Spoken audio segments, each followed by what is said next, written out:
Alright, hi. We are gonna go over the methods to connect your squares that we went over in class.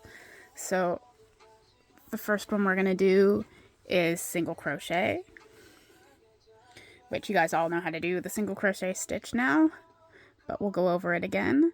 And the first thing you're gonna do to start is you're gonna start with just one loop, and it's gonna be in that chain closest to your first double crochet in the corner. So we're gonna go through here. Sorry. And then we're going to go through here.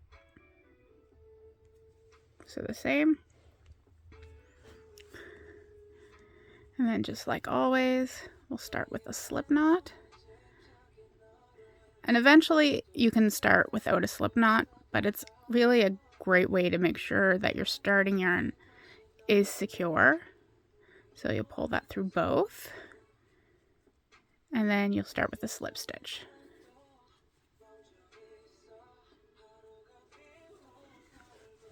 And then it's just going to be picking up that outside loop.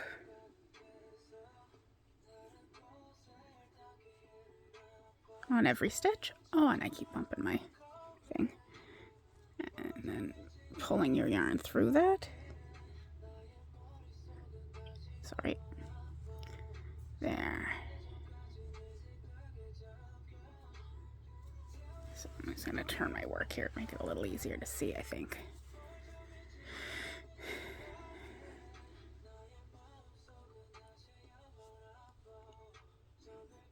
Picking that up, pull through, yarn over, pull through both.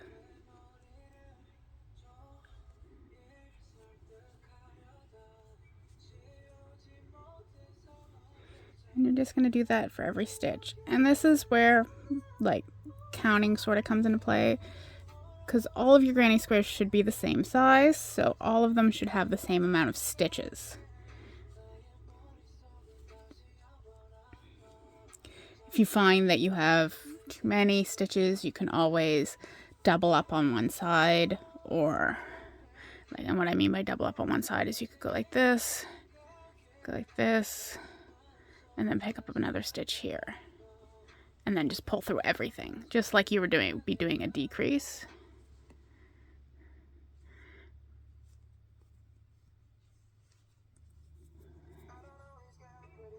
So we're gonna go back and we're just gonna keep going in that outside loop of every stitch. Now, if you have a side with a connect, you may find you end up with like an extra stitch. So look at where, I think I have mine all hidden pretty good in this one, but you can look at where you have tied off your square. And if you see that, when you get there, only go into one. So it'll look almost like there's two. It doesn't matter which one you go into, just only go into one. Because where I used to mess up a lot is I would view that as two, and then I would end up with one side being short a stitch to connect. So I'm going to keep going with single crochet here. Oh, I have two loops.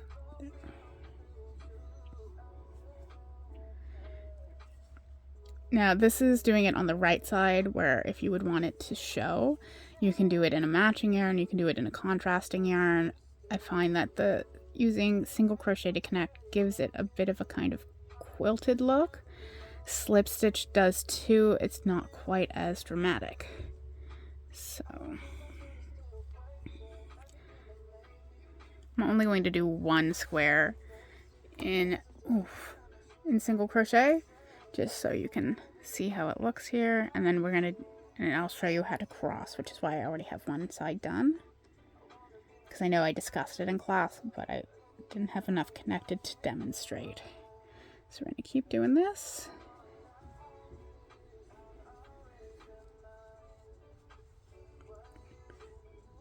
And then once we cross, I will switch to a different stitch so you guys can see the difference side by side. I'm using a really loose yarn here, so sometimes it's a little harder to pick up your stitches. And this is what I mean about like the type of, we've talked about the types of yarns to start with. This yarn is kind of spun, you can see where it comes apart a little bit. That can unspin as you're crocheting, or it can become kind of loose and hard to pick up or see where your loop is to pick up, so you only pick up part of it.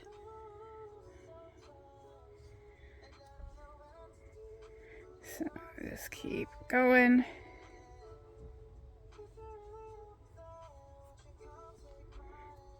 See, I've tied my yarn together there because I'm a little bit of a gremlin sometimes.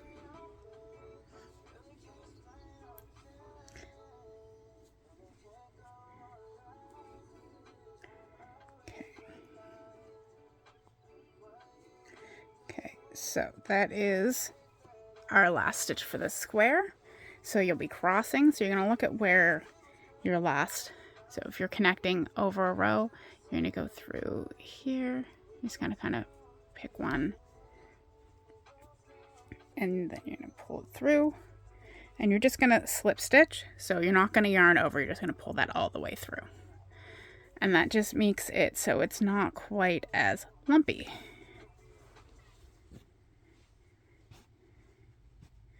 So what we're going to do is we're actually going to switch to slip stitch for this side, and it's the same thing like I just said. It's the same as single crochet, except you don't have to yarn over the second time. So again, you're going to go into that first chain here, and I just want to show you the difference on this side.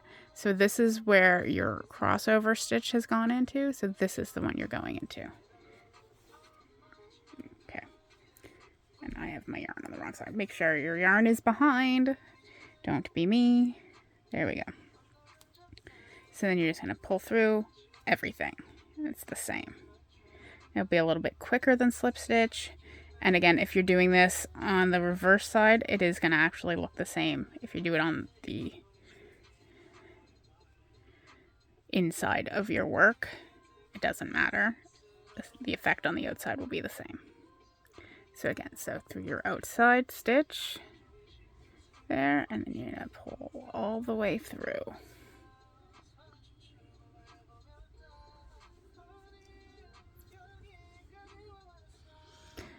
And my stuff is coming together a little tight. If it looks like I'm struggling a little bit, I'm using a 6.5 millimeter hook with a yarn that recommends a 7 to 8 millimeter hook. And that's another thing we've talked about a little bit, is I really do, like, everything is just a recommendation. You don't have to use the size hook recommended on the yarn, but if you want to go outside of that, I do recommend swatching, which is just picking a stitch. Usually, I think most people use double crochet or half double crochet. If your pattern is calling for mostly a specific stitch, I would do it in that stitch. And then you can just make a 5 by 5 inch square of back and forth is usually the best way to do it. And that way you can see any kind of size differences. We call it gauge, which is how many stitches per inch. Oh, I did a single crochet there. Oops. So that way you can see, like, if you're going to have to make any size adjustments, you can see roughly. If you're doing something just without a pattern, you'll be able to kind of guess how many stitches to chain to get to the size you want. You'll also be able to tell, like, what it's going to look like, how your yarn is going to fall. We call that the weave, like what the weave of the yarn is going to look like, how the drape of the yarn, so like how the fabric itself is going to sit once you're done.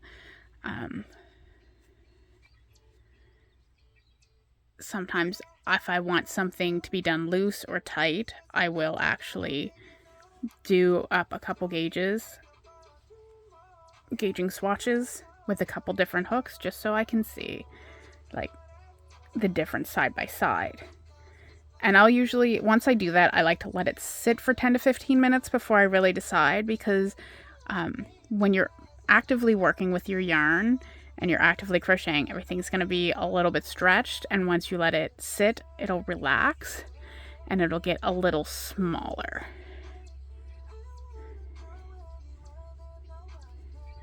So you can see I missed a stitch or something here, and all I'm going to do is just pick this stitch up here and pull it in, because it's only one and my scissors are hidden that way. So I'm going to show you here. Where did my scissors go? There they are. So then I'm just going to cut my yarn with a bit of a tail and pull through there, and we'll just show you up the differences here. So this is my cross section. This is where I switched to slip stitch. So if we look here, this is a cross section of single crochet to connect, and I'm going to flip it over so you can see what I mean. If you were to do that on the wrong side, then your inside would be connected like this. Pretty invisible. So if you just wanted your squares to sit by side and be invisibly connected without having to use a needle and sew anything, that's really your best bet. I would use slip stitch just because it uses a little bit less yarn, it's a little quicker. So then we're going to go over and you can really see the difference here. I'll show you the angles here. That is with slip stitch, and that is with single crochet. So you see you get a little bit of that kind of like pull through there with slip stitch, and you don't get that with the single crochet, but it's also a little bit tighter, and you can, when you pull. So with acrylic, again, we've talked about blocking a little bit. I will be a little more in depth with it in class, but with acrylic, you don't have to really worry about blocking. There's various opinions on that. But with most acrylic yarns, your blocking isn't really going to hold unless you do a lot of treatment work that you really probably don't want to do. I know I don't want to do it. So there you go.